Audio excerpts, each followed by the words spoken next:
morning, Grizzlies. On today's DIY, we will be showing you how to make graduation lace.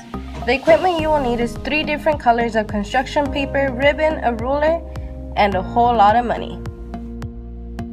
First, what you are going to need to do is cut out some tape.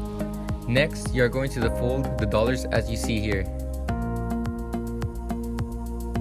Next, you're going to fold it in half and unfold it and unravel the whole dollar.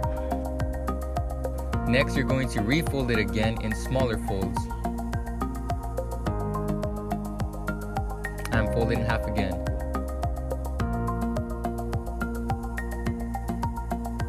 Next, you're going to place the tape on the end and tape it together, and you do it to both ends.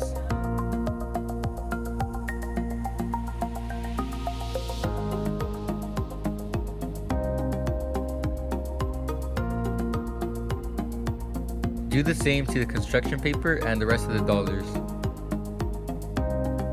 Next, you are going to string the flowers in any pattern you choose.